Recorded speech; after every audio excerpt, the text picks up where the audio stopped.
What would you do if your adorable little puppy, fluffy, innocent, and looking like a walking cotton ball, refused to do the one thing every puppy eventually has to do? This is Gorge, a tiny, curly-haired poodle puppy with big sparkling eyes and an even bigger personality.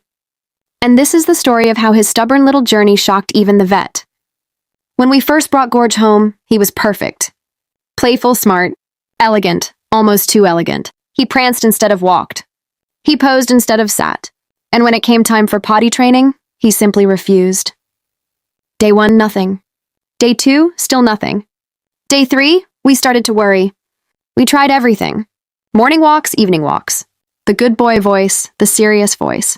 Even the please, Gorge, we are begging you voice. But Gorge would just look at us with those dramatic poodle eyes, turn his head slightly, and sit like royalty on his imaginary throne. It was like he believed the grass wasn't worthy. By day 4, panic set in. Was he sick? Was he stressed? Was he planning a something? So we rushed him to the vet.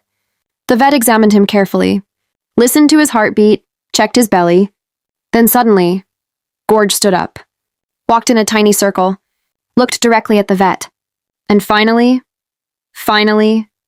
did what he had refused to do for days. Right there, in the vet's office. The room went silent. The vet blinked, we stared.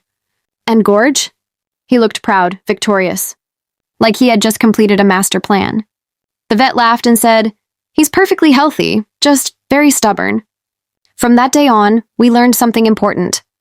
Gorge wasn't difficult, he wasn't scared. He just needed things done on his terms, and honestly, that tiny, curly-haired poodle taught us patience, humor, and the power of not panicking too soon. Because sometimes, even the smallest puppies have the biggest personalities, and that's our Gorge.